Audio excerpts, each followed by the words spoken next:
customers in the center, or let's say we need to bring in operators who have knowledge of the things that need to happen in the future that we haven't quite touched on as a team, but you can insert those folks into the center of this room, make quick decisions, respond to problems, and that's really the way that we see tackling some of the hardest challenges in the world, and certainly right now for us, this is one of the hardest challenges on the moon, most certainly. Which we are saying absolutely, and it takes everybody in this room, and everyone has their respective roles, just like we see with any spacecraft.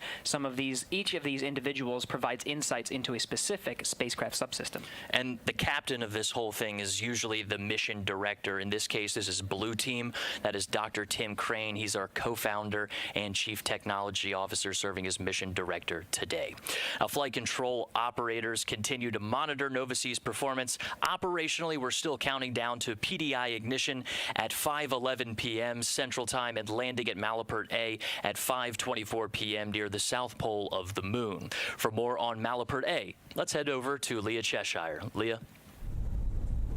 Thanks so much, and I am now here with Ben Bussey, Intuitive Machines Chief Scientist, to talk about Malapert A. Thank you so much for joining us, Ben. It's great to be here. Now tell me a little bit about this landing site.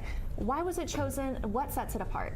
So the most important factor when selecting the landing site was to find a good, safe site for Odysseus to land. And we're landing in highland terrain near the poles, and that was a fun challenge for the team. But we think we found a good, large, safe area free of boulders and craters. The other key factor was to try and land in the south polar region of the moon. If you know, NASA, through the Artemis program with their international partners, will be sending humans to the moon in this decade.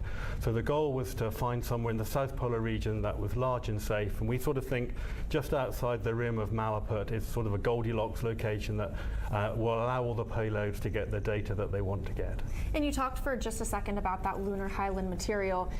That's what we believe Malapert A to be composed of. What is really interesting about the lunar highlands?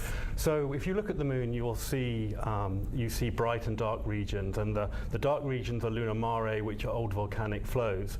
The bright regions are mountains, are the highlands, which actually represent the original 4.5 billion year crust of the moon. So they're scientifically very interesting. They're also the same geology that the crew will visit.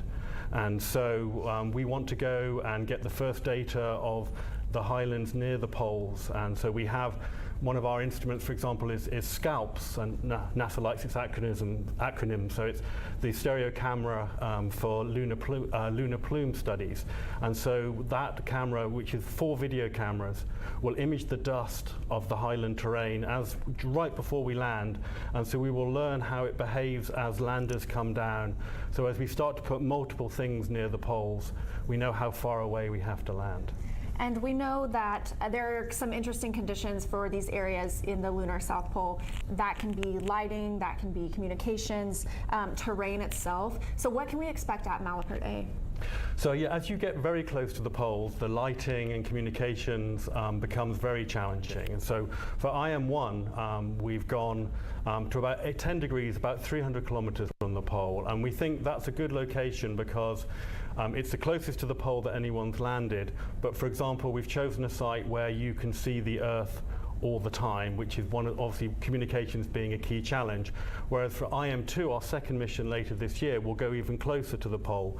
So for example, one of the things that we can study is, while we see the Earth all the time, it's still close to the horizon. And one of the things that communication engineers want to know is how communication is affected when the Earth is really close. So that's one example of something we can do in support of Artemis. Well, thank you so much for joining us here today, Ben. That's all the time we have right now. We're going to send it back to Josh and Gary to talk a little bit about the landing sequence. Thanks, Leah. Yeah, Malapert A is a fascinating satellite crater to Malapert, a crater only 300 kilometers from the moon's south pole. The site is named after Charles Malapert, a 17th century Belgium astronomer. The area around the landing site is believed to be made of lunar highland material, similar to Apollo 16's landing site. Apollo 16 was the first Apollo mission to visit the lunar highlands in an area called Descartes. Scientists believe the highlands offered insights into into the moon's early history. The Descartes landing site turned out to be a source of rich scientific information. A large sample of rock called anorthosite was recovered from Descartes, which solidified more than 4 billion years ago during the moon's formation, when the outer regions were still molten. The IM-1 mission is carrying NASA payloads that may help better characterize this important scientific landing site for future Artemis missions. And Gary, we were originally targeting from NASA Oceanus Procellarum. It was a lunar mare in the region of the near side of the moon. The decision to move from the original landing site in Oceanus Procellarum was based on the need to learn more about terrain communications near the lunar South Pole, which is expected to be made up of some of the best locations for sustained human presence on the moon. Landing near Malapert A also will help mission planners understand how to communicate and send data back to Earth from a location that is low on the lunar horizon. Now we're coming up on the NDL activation. We have more information about how Intuitive Machines flight controllers intend to land on the moon using this NDL, NASA's Navigation Doppler LiDAR. And Gary, since choosing to orbit the moon one more time, flight controllers have been working to resolve a challenge with the lander's laser rangefinders assigned to the terrain relative navigation and hazard relative navigation cameras. Those provide landing solutions to Odysseus. The lasers are intended to determine altitude and horizontal velocity, but the ones on the lander right now are not working. These are essential measurements required to land on the moon. And while Nova-C's laser rangefinders are not operable, NASA's Navigation Doppler LiDAR sensors are. So during the last 2-hour orbit, flight controllers have been loading software patches and resetting the lander's guidance, navigation, and control system to use 2 laser beams from NASA's Navigation Doppler LiDAR as primary navigation sensors to land Odysseus. That's right, and we're coming up on the timeline for when Nova-C is about to begin the activation of NDL. This is a 3-step process, from powering on, becoming ready for operation about 5 minutes later, and then integrating those sensors with Nova-C's terrain and hazard relative navigation cameras ahead of Nova-C landing. So while we wait, let's learn a little more about NDL. So the Artemis program is taking NASA back to the moon, and everything that goes there, including the instruments and people, must be flown there safely and landed there precisely. So the landing phase of that task is one of the most critical aspects of it. NDL is a LiDAR instrument that is used to enable that capability. It uses light in the same way that sonar uses sound. For NDL, we have 3 telescopes where light would come out of the telescope, hit the moon's surface, and some of that light will be reflected back. These telescopes are mounted on the outside of a vehicle so you get a clear view of the ground as it's coming in for a landing. In the Apollo era, large radars or astronauts using their eyes looking out of a viewport were used to help land the vehicles. NDL is going to have to take the burden off of the crew with a much smaller, lower power, and more accurate instrument. And we just got an update from one of the flight controllers that the HRN and TRN cameras assigned to Nova-C are still nominally processing images using 2 of those NDL lasers. Quite the feat, Gary. No, it's absolutely incredible and a very important milestone to reach. Now, with that understanding, let's learn more about how this technology is playing an active role in this dynamic situation. Let's head over to Leah Cheshire. Leah? Thanks so much, Gary. I'm joined now by Prasad Desai. He's NASA's Deputy Associate Administrator for the Space Technology Mission Directorate. Thank you so much for being here. Grateful to be here. So let's talk a little bit about the novel landing technology that is NDL. Can you explain that to us? Yeah, so NDL stands for Navigation Doppler LiDAR.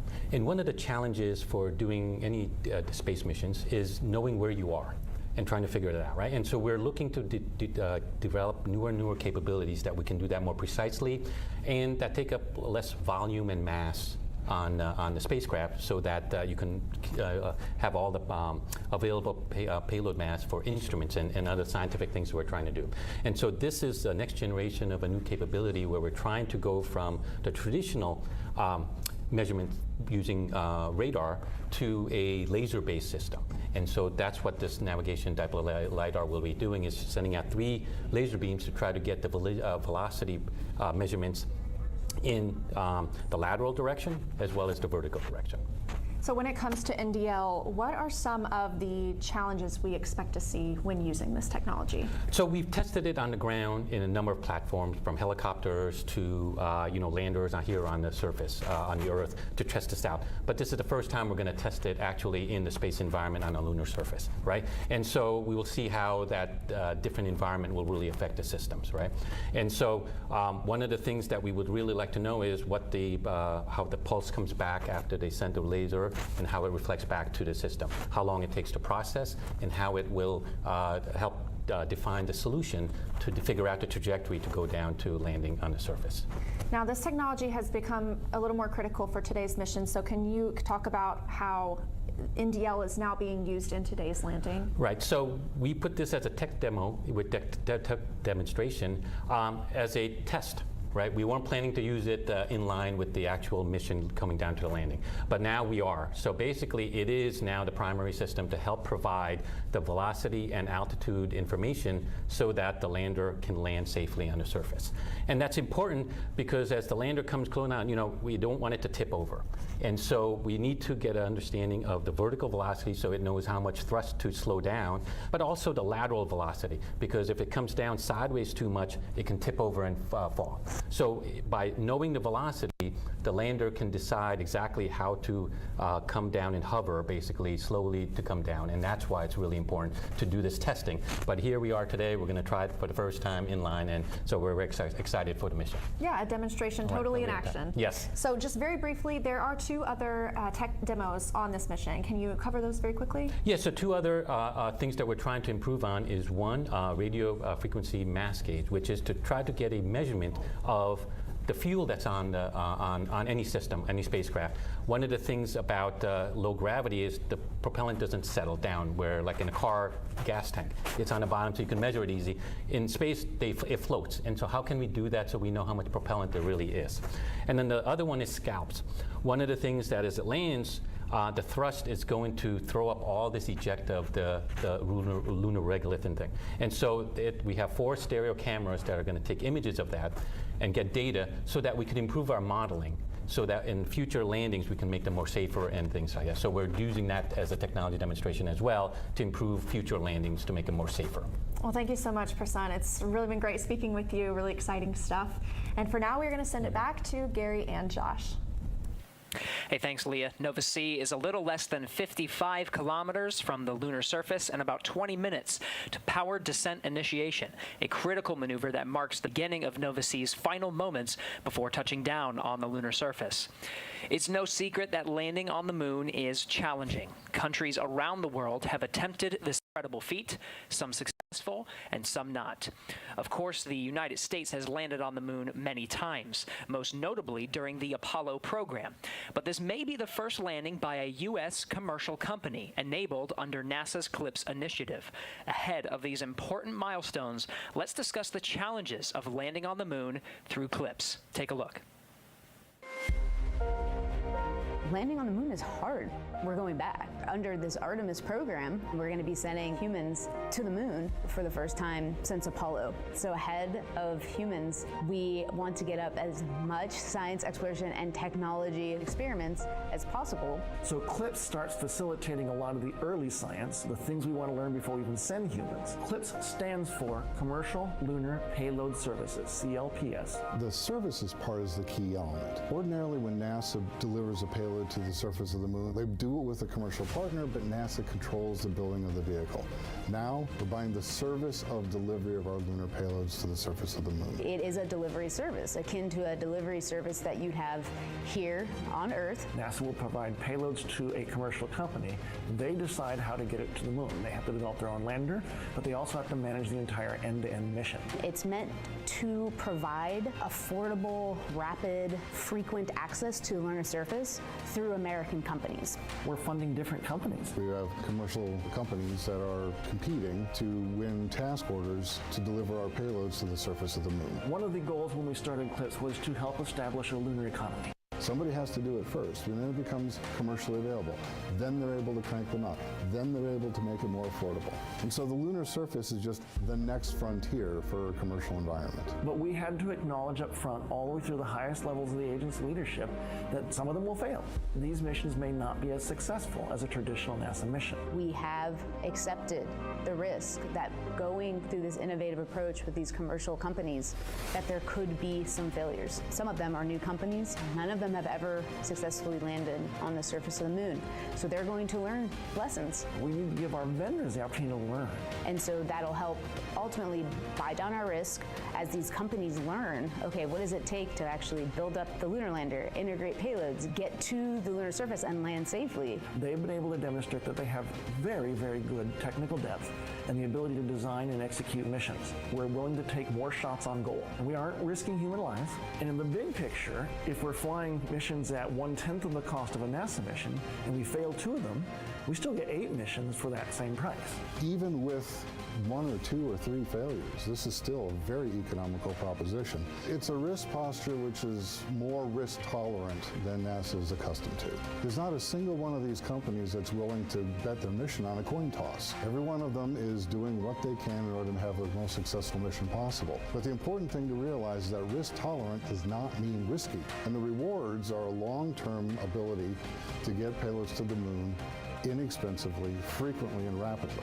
We want science, so we can then put more of our resources on even more science, exploration, and technology payloads and get more of a return on investment when we get to the moon. CLPS provides tremendous benefit across the scientific and economic communities. So there's a lot we'd like to learn about the moon to help human habitation and prepare us for missions to Mars and beyond. So the moon is the first step.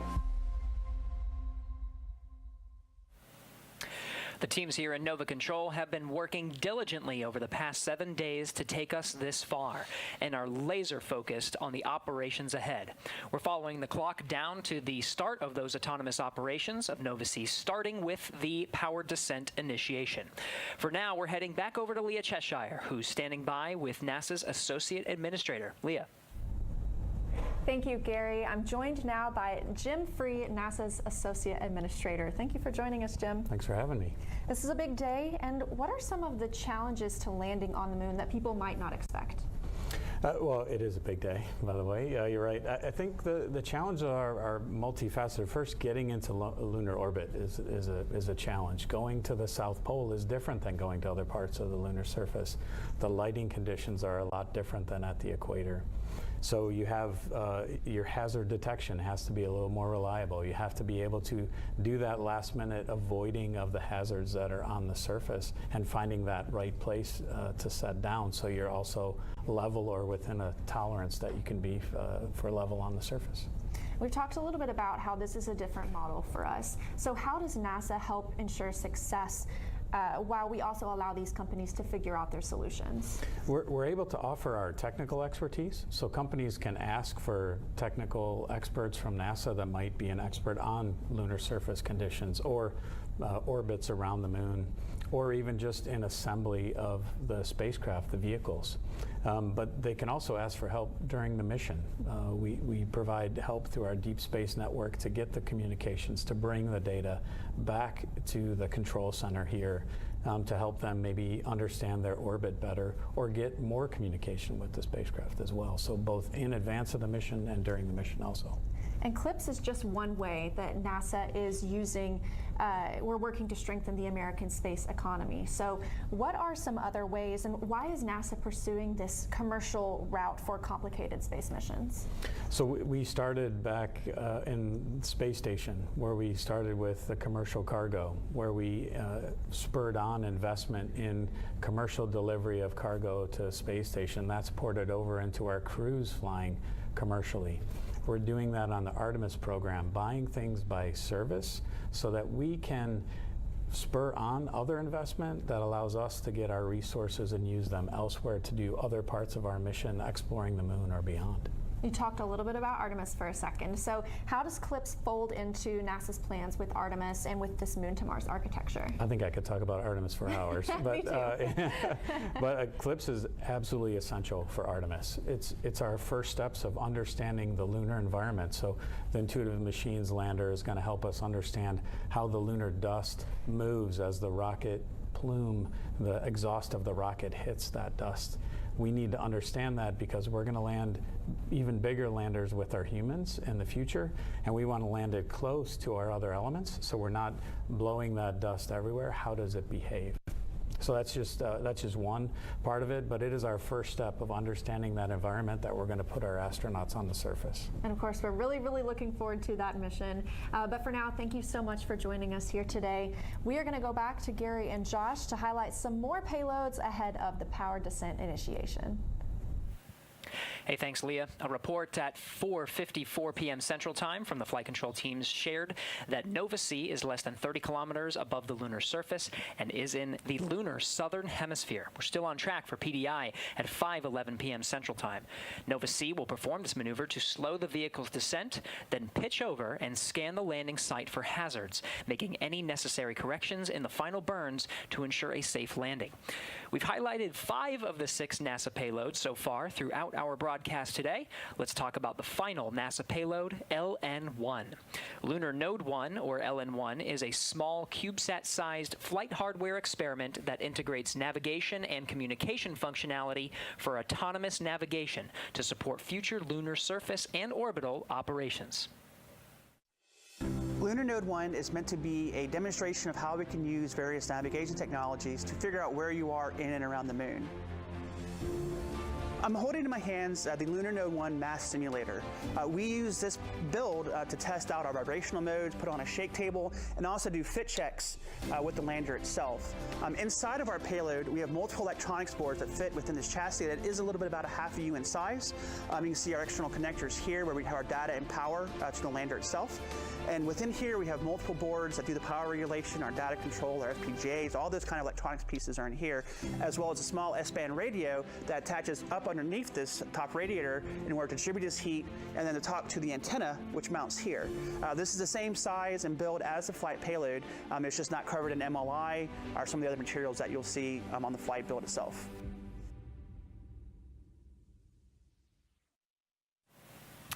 LN-1 will test a lunar navigation concept of operations with the implementation of MAPS, or the Multi-Spacecraft Autonomous Positioning System. Ideally, this kind of technology can support a network of communication and navigation amongst local surface and orbital operations. LN-1 will test multiple navigation links from the surface of the Moon back to Earth to characterize both MAPS transfers as well as GPS-like signals that could support a future lunar communication and navigation network. Gary, one of the best things about communication and data is getting imagery back. And Intuitive Machines has several camera systems on board, including EagleCam. It started as a challenge from our CEO, Steve Altemus, to his alma mater, Embry-Riddle Aeronautical University. Students and faculty created EagleCam to take an out-of-this-world selfie of Odysseus landing on the moon. The camera system could capture the world's first ever third-person picture of a spacecraft making an extraterrestrial landing. The camera system is designed to deploy off of Nova C approximately 30 meters above the lunar surface and take images of Odysseus during landing. Additionally, the device will test a dust removal system which could lead to the future advances in spacesuit technology. As part of this project for EagleCam, Embry-Riddle teamed up with NASA's Kennedy Space Center to demonstrate the NASA-developed electrodynamic dust shield, or EDS. EDS uses an electric field to remove dust. The technology was tested aboard the International Space Station and will be the first ever demonstration of EDS technology on the lunar surface after landing. Intuitive Machines also had several cameras on the lander, including wide and narrow field of view cameras. They started the mission with incredible imagery as the SpaceX second stage deployed our Nova C lunar lander, capturing iconic images of the Earth after separation. It requires a lot of planning, work, and just a hint of luck. Payload Integration Managers programmed the lander's wide and narrow field view cameras to take 5 quick images every 5 minutes for 2 hours, starting 100 seconds after separating from SpaceX's second stage. Out of all of those images that were taken, we ended up with just 4 inspiring ones to show humanity's place in the universe. And right now, we're a little more than 10 minutes from powered descent initiation. Let's go to Leah Cheshire one last time for the final interview ahead of this critical maneuver. Leah. Thanks, Josh. I'm here now with Nikki Fox, NASA's Associate Administrator for the Science Mission Directorate. Thanks so much for joining us. Thanks for having me. This is a great day. It is a great day, and you're watching this with leaders from NASA and Intuitive Machines, just very close to here. What's happening in the room right now just before these final descent maneuvers? Oh, there's just excitement, anticipation. Everybody knows landing on the moon, going to the moon is hard. And we're already celebrating because this mission is already a success. We've launched, we had a beautiful launch. We've taken great science data all the way, every single challenge. The team has really risen up and solved it. And now we're in lunar orbit, minutes away from starting our descent down to the lunar surface. So for me, so many successes with this mission already. So just a lot of excitement. I'm loving that. So we are working with these American companies in a very unique way. These are challenging goals, and some people would probably consider this a bold endeavor. But what does it mean to you when you look at pursuing challenges in a bold new way? I mean, you're right. It is bold. It is a new way of doing science. It is a partnership with totally new companies who haven't done these things before, and we are partnering with them, and they are taking our science. It's a way for us to get more science and more technology to the moon quickly. So it's faster. It's very cost-effective. It's very efficient. We're on our way. We've got the 6 payloads from NASA, and we're excited to get them down there. With every new thing we do, there's always a challenge, there's always risks. This is a high risk but super high reward, and it'll get tons of science on the surface. And for my NASA science, this is exciting because our Artemis missions and our lunar science touches all 5 of our science divisions in very profound ways. So super excited. You said high reward, so I want to talk for a minute about the valuable scientific insight that we can get from the moon. What is that? What does it mean for NASA? I mean, there's so much we can do on the moon, particularly where this one is going down to the South Pole. We think we're going to find great volatiles down there. So as we get prepared to send our astronauts there, then we know that there's water there, and we can use that water. Water's very heavy to carry, so it's really great if you can use it on the moon. We can break it up into hydrogen and oxygen, use it for fuel. Really great for our sustainability, but also where they're going is one of the oldest regions of the moon, about 3.85 billion years old. So we can actually learn about what our solar system was like before life started. Life is very noisy. We're very, very noisy here on Earth. The moon is just like pristine, and so we can really do some amazing science. I look forward to learning more about it. So any final words before we wrap it up? Just thank you. I mean, literally, thank you. This is such an amazing team. Thank you to the people that put the science and the technology experiments on with us, those teams. Thank you to the commercial teams that put their instruments on and are riding with us. Thank you, of course, to Intuitive Machines for this just beautiful, beautiful lander. And thank you to SpaceX for a beautiful ride to space. It's such an incredible effort.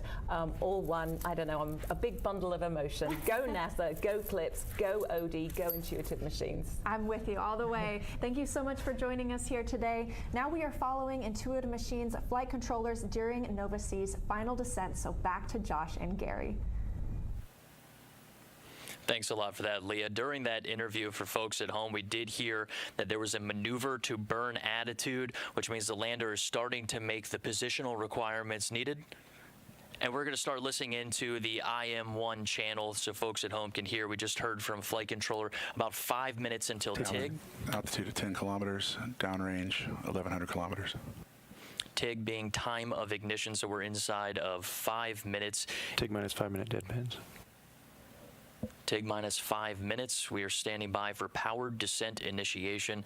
Gary, this is a critical 11-minute burn to slow the lateral velocity such that Nova-C can pitch over for further operations. And while we were in that interview, we did hear that the main engine gimbal checkout was completed. So now we're focused on the operations with Nova Control. For folks at home, we are listening in to the live channel there. That's right. A lot's happening in Nova Control. We're going to be hearing these status calls periodically as we follow the flight control teams that are monitoring Nova-C's descent towards the lunar surface. A lot's happening, Josh. Of course, we have this 11-minute burn. We're focused on the propulsion elements of this PDI. At the same time, the spacecraft is oriented in such a way that it can use a technology called terrain relative navigation to scan the environment along the way. What's happening there?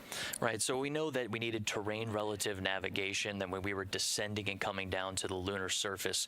Now, this involves two pieces. You have a camera and you also have a laser rangefinder. At the top of the show, we started talking about, hey, the laser rangefinder that Intuitive Machines put on Nova-C, it's not operating. We made the decision for flight controllers to utilize 2 of the laser beams from NASA's NDL payload, make the software patches required to reassign those lasers into the TRN and HRN cameras in order to give us an opportunity to land on the south pole of the moon today. Gary, is quite the feat and challenge overcome in just about 2 hours because we elected to delay that orbit and go into another orbit. That's why the show was a little bit later. It appears to be paying out. The last call-outs that we heard, Gary, we're talking about beginning processing optical images, and that was nominal. The last time we heard that was just about 20 minutes ago. The status checkouts of these critical systems are essential to understanding the performance. The folks you see now on your view, this is Nova Control. They're monitoring every step and all the data coming from Nova-C ahead of PDI, which is scheduled just a little bit after 5:11 p.m. Central Time. Exactly what are these folks looking at, Josh? Well, right now everyone's looking at their assigned screens, and all of them are tailor-made. Generally, there's a few who are looking at the same type of screen, but they're tailor-made for their task. You have Spark looking at electronics, things like how hot are the electronics. Payloads are monitoring different parts and pieces. 5 degrees to burn attitude. 5 degrees left until burn attitude. The vehicle is still getting ready for this PDI ignition, which we expect here in just about 2 minutes, Gary, two minutes. So everyone's looking at their screens and doing their respective jobs and reporting up into the mission director, while the activity director is keeping in touch with everybody and making sure we're putting this whole thing together. Press started. There's a call for tank press started. Just a little bit before that, Gary, we did hear that they were working on the cryo fill. So these are all steps that are leading towards PDI, powered descent initiation. We expect that to take about 11 minutes, where we're slowing Nova-C's velocity approximately 1,800 meters per second, and that's required to get this lunar landing opportunity in just a few minutes. 90 seconds to TIG. Propellant tanks flight pressure. All right, 90 seconds until we begin that propulsive maneuver. Again, powered descent initiation is about a 10 or 11-minute burn that will slow the spacecraft's descent. A lot's going to happen after that 10 minutes, Josh. This is a single continuous burn. After that, we're going to see a lot of events in rapid succession: pitch over, vertical, and terminal descent. And we just heard another call out from the prop console saying that feed line prep is complete. What that means is Nova-C's propulsion system, that mixture of liquid methane and liquid oxygen, that feed line is prepped, getting ready to go into an injector to blend those two propellants, and the propellant and the oxidizer, and have ignition of PDI. We're tracking that in just under a minute, Gary. Converging on burn attitude. Lander is getting into the correct attitude required. Feed line prep complete, both sides. Another call for feed line prep complete for liquid methane and liquid oxygen in preparation for this PDI burn.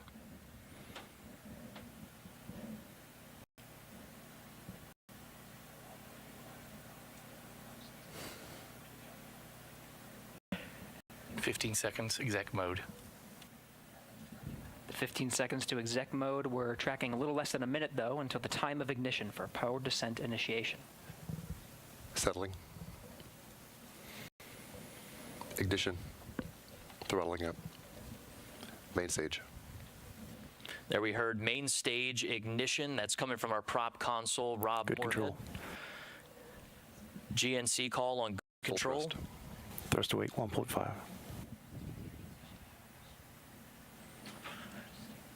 These are great call-outs in between our prop console and our flight manager, Scott Tamblin, calling it as the data is feeding into the lander, which means we are continuing to have good communications. The lander is sending that back to flight controllers in Nova Control.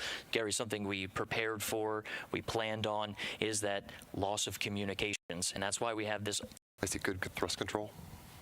It's a good thrust control call from prop, but that's why we have this autonomous lunar lander. You know, we know that, hey, we want to light PDI in this moment. These are the steps you need to get there. But from here in, this is an autonomous lunar lander, and flight controllers are monitoring communications and tracking the progress right along with the public right now with us. Nova C has the helm. It is in control and is making the decisions necessary to ensure a soft landing. We heard call-outs about thrust. Right now, there is the ability to throttle that thrust, and we'll see that throughout the descent as the fuel tanks continue to unload and we expel that propellant. And we did have a few questions come in about how much gas are we giving this to slow down the vehicle. And we want to remind folks that this PDI burn goes Commanded thrust 90%. Goes in just about 90%, right on time. So it goes in at 90% in order to, if the lander makes a decision and says, I need to slow down more and make a decision to make a safe landing, it's able to add a little bit more oomph and make that decision a reality rather than just a possibility.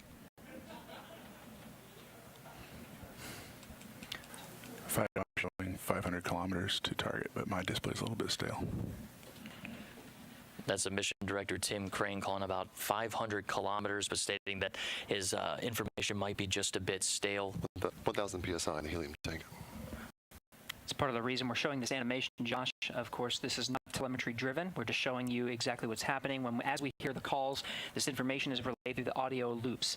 Not enough bandwidth to do a live stream of this, so we're relying on the data that's being fed from Nova C to Nova Control. Yeah, that data is going into the flight controllers, and what you're seeing on your screen right now is just to give you an idea of the vehicle's attitude. You heard them talking about moving to a burn attitude.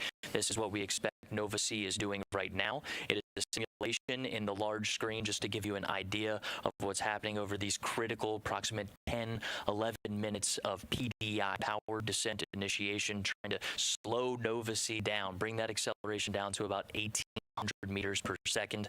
And there's some follow-on steps after that, Gary. It involves pitching over the lander using that gimbaled engine. We heard the maneuver to burn attitude followed by main engine gimbal checkout. So they'll use that gimbal to pitch the lander over and start a vertical descent. This is where we start getting a little tricky as far as there is a final approach. It may add a few seconds, it may add a little bit of time, but we are intended to land right around 17:24. That's 5:24 p.m. Central Time, but there is some give and take. We're also expecting, plan for, and train for a little bit of loss of communication during this process. That's right. And that communication is absolutely important. And part of the reason, and we've been stressing this, Josh, is the autonomous operations of Nova C. Part of that is after it performs that pitch over maneuver. 400 seconds to go and braking one. Good control. 5 DRND pause processing in flight. All right, that was the call that we were waiting for. That was our major problem we've been working on in this dynamic situation, is getting those images processed from HRN camera, TRN camera, which in this case, a dynamic situation, we had to improvise a little bit, reach into those two laser beams from NDL, figure out a patch while we were in lunar orbit, just about 2 hours, and it sounds like we are getting good readings from those images. Absolutely remarkable feat. We also happened to hear, I think it was 400 seconds remaining. That was coming from FIDO and Flight Dynamics. Sean Stewart working the console this evening. This is excellent calls to hear. Hazard relative navigation is going to be used after the pitch over maneuver. This allows Nova C to make some decisions and scan the landing site underneath it and make decisions in an area that calculates the terrain to make sure that it is landing in a safe landing zone. Right, so we finish up PI, pitch over, and we have to use that hazard relative navigation, a critical tool in order to land on the moon, to make those decisions, right? There's no human eyes, human elements deciding, okay, I see the hazard, I need to steer this way, or maybe press the gas, press the brakes. This all happens autonomously, and this is a huge requirement and a great call out to hear about the HRN camera system and processing those images. Right now, I am tracking 5:16 p.m. We expect PDI to go until about 5:21, 5:22. 300 seconds in breaking one. Or about 300 seconds to approximate those numbers. Very precise.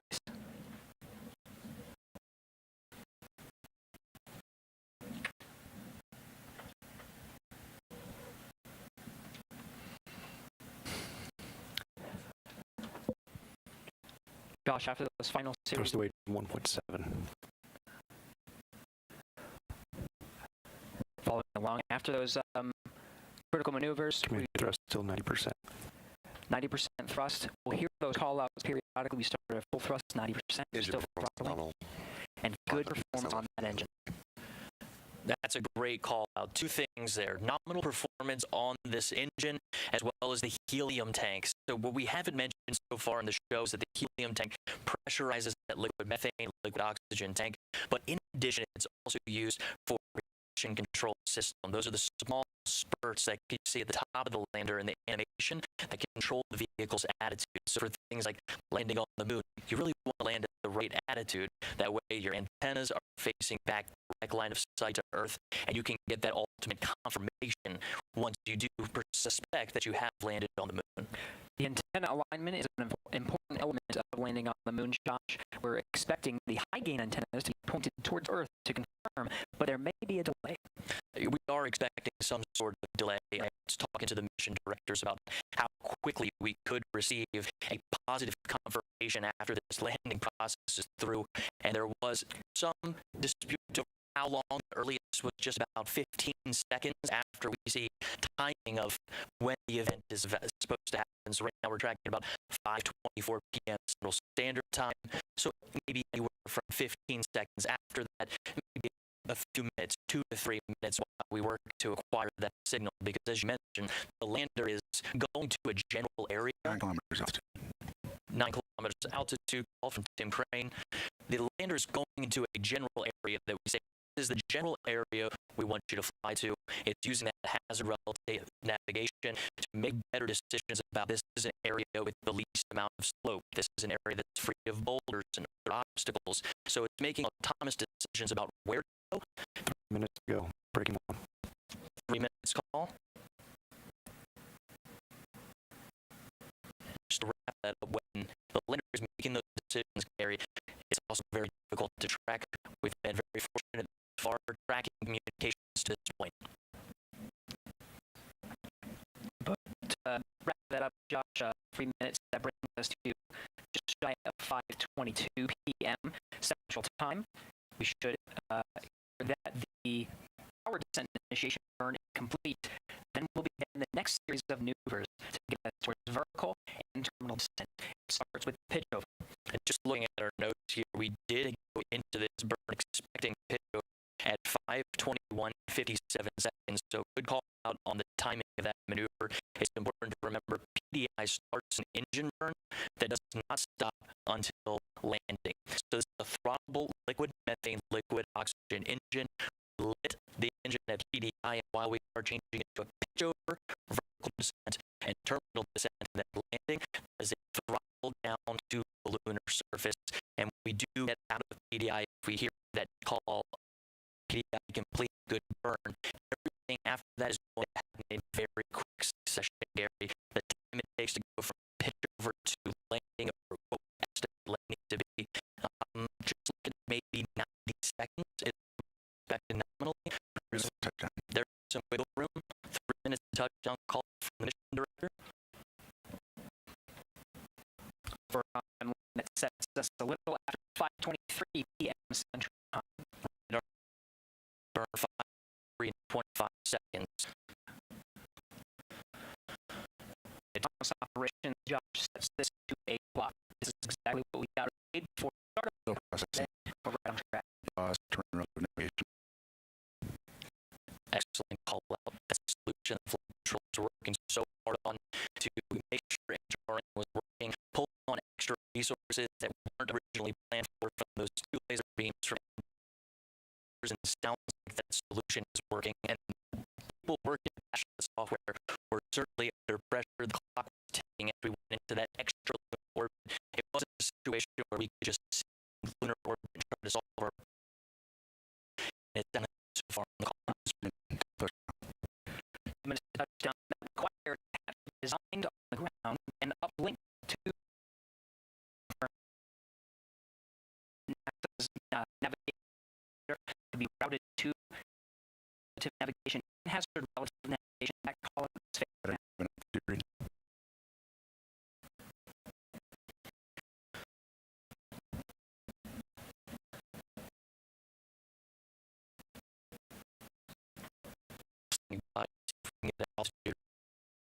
Here, flight dynamics officer, blue team.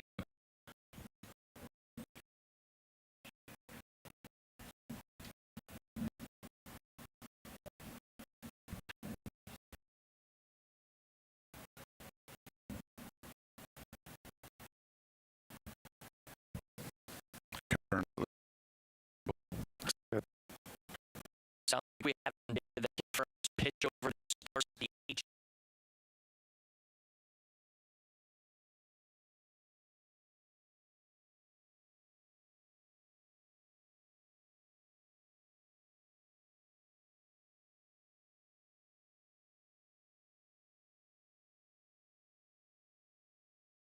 In the maneuver is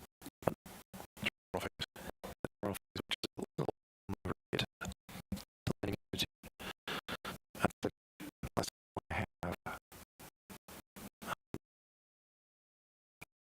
At least the rest of the phase is at 30 meters.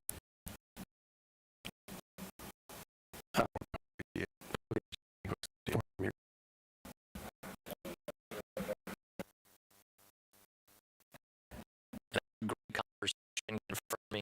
I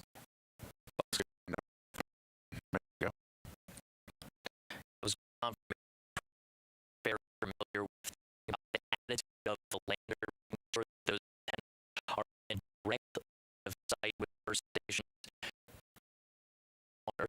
Excuse me.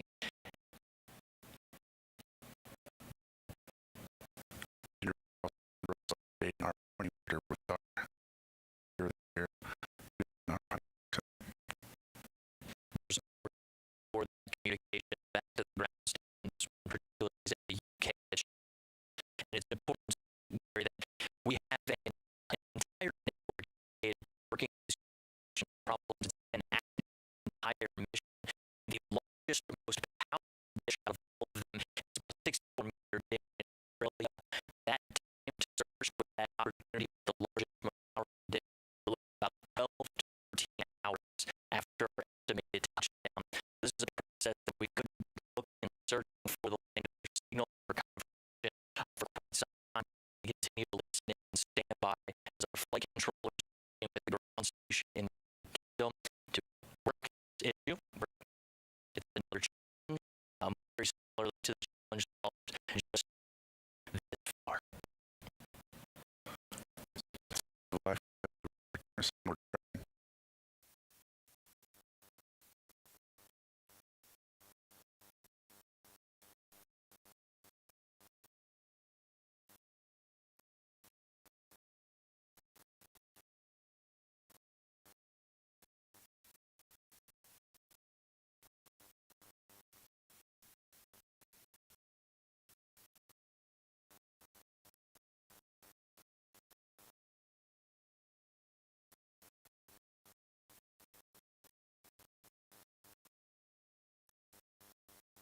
We have fault system that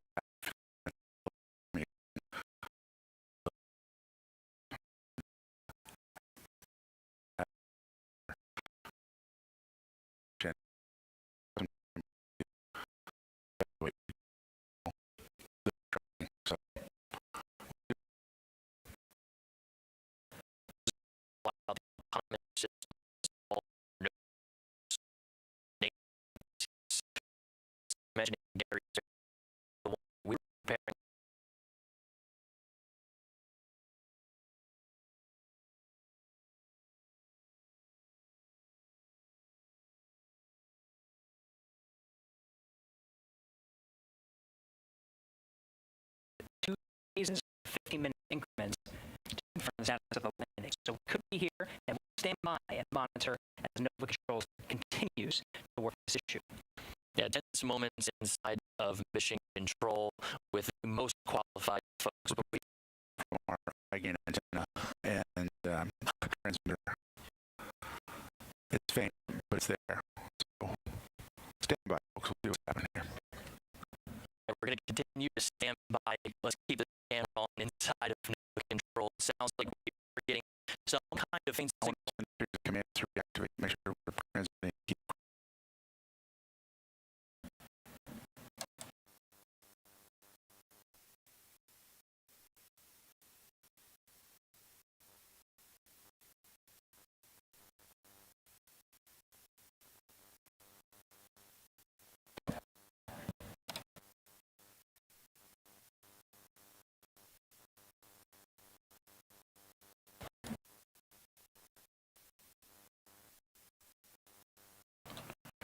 We're still standing by. The last call from Mission Director Dr. Tim Crane was we were getting a faint signal from Odysseus' high-gain antenna.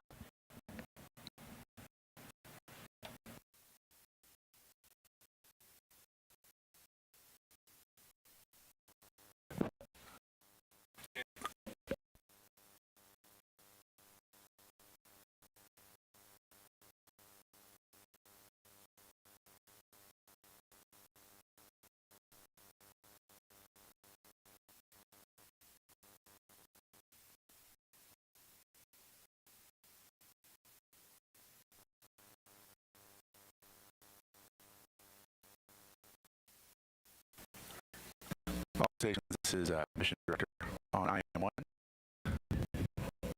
We're evaluating how we can find that signal and point for dishes.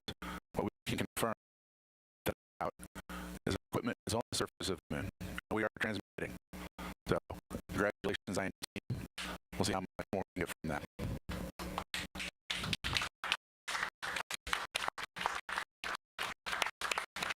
Excellent call from our Mission Director, Dr. Crane, and over to our CEO. Yeah, if I could just pass on a few words to the entire team in Intuitive Machines. It's super happening here in the mission control. More than effort. I know this was a nail biter, but we are on the surface transmitting, and welcome to the moon. Houston, Odysseus has found his new home. An excellent call, and this is our team of Intuitive Machines mechanics and their families, their friends, everyone who has sacrificed so much to make it this far.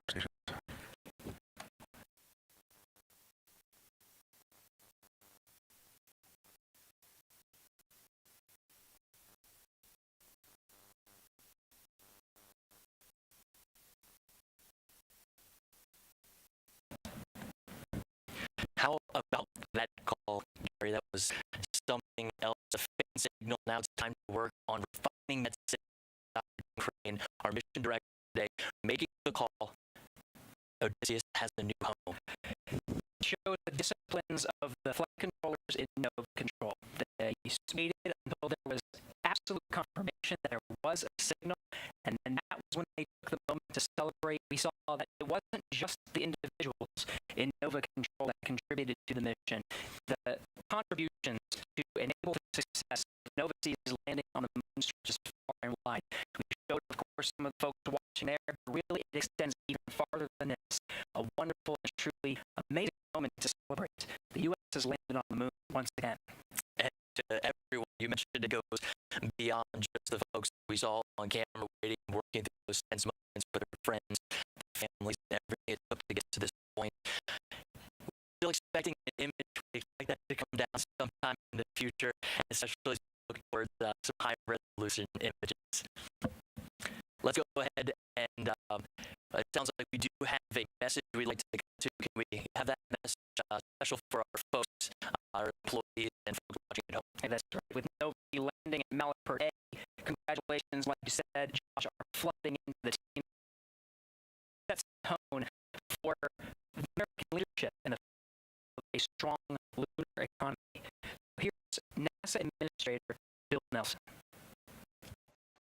On the 8th day of a 250,000-mile voyage, a voyage along the Great Cosmic Bridge from the launch pad at the Kennedy Space Center to the target of the South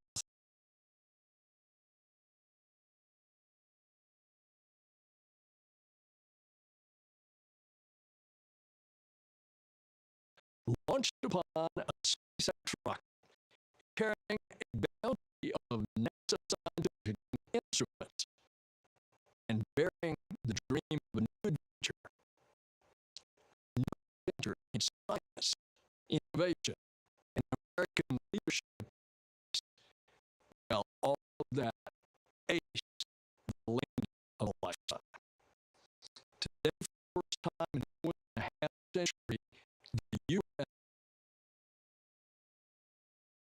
Today, for the first time in the history of humanity, a commercial company, an American company, launched and led the voyage up there. And today is the day that shows the power and promise of NASA's commercial partnerships. Congratulations to everyone involved in this great and daring quest at Intuitive Machines, SpaceX, and right here at NASA. What a triumph! Odysseus has taken the moon. It's a giant leap forward for all of humanity. Stay tuned. Thank you, Administrator Nelson. Again, no sea in the United States landed on the moon at 5:23 p.m. Central Time today, February 22nd, 2024. Congratulations to Intuitive Machines on a successful landing. Science and data gathering is already underway and will continue for roughly 7 days on the lunar surface, activating payloads and gathering important scientific data to help ensure future successes in Artemis missions. For more about NASA's CLIP initiative, visit nasa.gov/CLIPS. Mary, it's been quite a journey for all of us at Intuitive Machines. Thanks to NASA for the continued support to enable today's successful landing, and of course, everyone at Intuitive Machines, their friends and family who made all of this possible.